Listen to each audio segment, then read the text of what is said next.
Welcome back to the Raw Prospect Podcast, ladies and gentlemen. My name is Amy Nixon. Today is Monday, March 7th, and this is episode 99 of the Raw Prospect Podcast, one away from the big 100. And joining me as usual, as always, the Stat King himself from Austin, Texas. What is up, Mr. Michael Ween? It is the end of an era here on the Raw Prospect Podcast. The last official double-digit episode. An era consisting of episodes to 99. The next time that we record a podcast. And we will talk a little bit about what episode 100 will look like here in a minute. But we'll be in the there will be no looking back after that. So this is the last double-digit number. How far we've come. But anyways, for today's episode, we got Prospect of the Week. I want to talk a little bit about the premiere of Winning Time on HBO. And then after that, we are going to begin our NFL offseason blueprints, where we go division by division, team by team. Spanning over a course of 4 episodes, we'll do 2 divisions each episode, and we'll go team by team and lay out everything that you need to know for the off season. And that will lead us into free agency, and it will also lead us in to the beginning of our draft coverage. So we'll be on the lookout for all. But first, we should start where we always start, and that is Prospect of the Week. All right. I'll go ahead and get this one started. So I think it's the 4th ever Prospect of the Week. For the week of March the 7th. My prospect of the week is going to be Terron Armstead, right tackle from the New Orleans Saints. And the reason I chose him is because he is a name everyone will need to know going into this offseason. He will be the number one priority among a lot of teams with cap space, a lot of teams that are needing a solid tackle option. He's able to play both right tackle and left tackle. He's been borderline elite for a few years now, outside of a few injury-riddled seasons. And it is very rare for a tackle of his caliber to go on the open market. And teams will not take that lightly. And you may never see a guy this good be on the open market for a long time. So, teams with the ability to throw him big money will do that. And it should be very interesting to see where he ends up. Indeed. I had many candidates for my prospect of the week. I have an honorable mention and then a real prospect of the week. My honorable mention, just, thinking about the NFL Combine, I'm sure you saw it all over social media.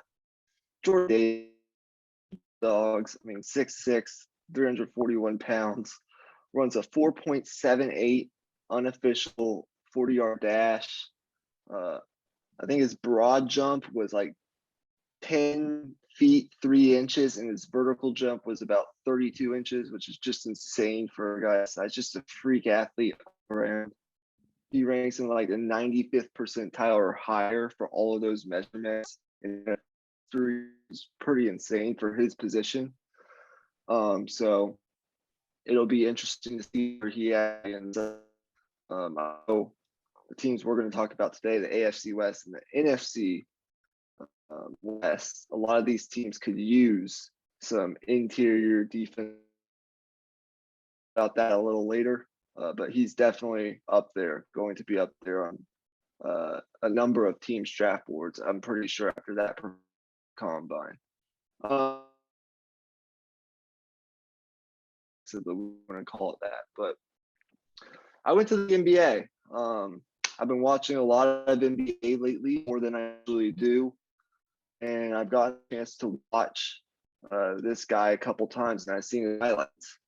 A guy I think should be in the conversation for Most Improved Player award. I know we haven't talked a whole lot about that particular award. We talked a lot about the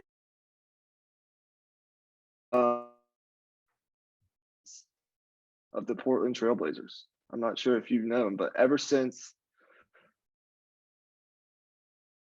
in a different direction at the trade deadline, trading CJ McCollum, trading Norman Powell, stepped in, and since that time, in 7 games, has averaged 26 points, 5.1 assists, shot 46% from the field and 46 from three.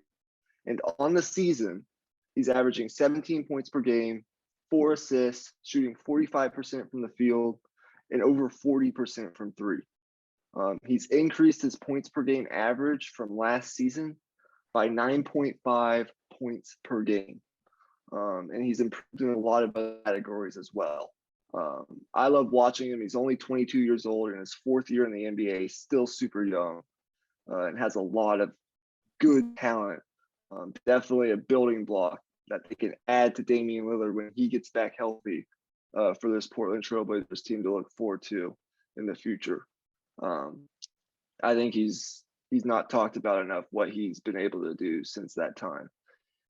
He's kind of keeping the Trailblazers competitive since more than I thought they would be without Damian Lillard trading away CJ McCollum, trading away Norman Powell. I think Nurkic has been hurt some too.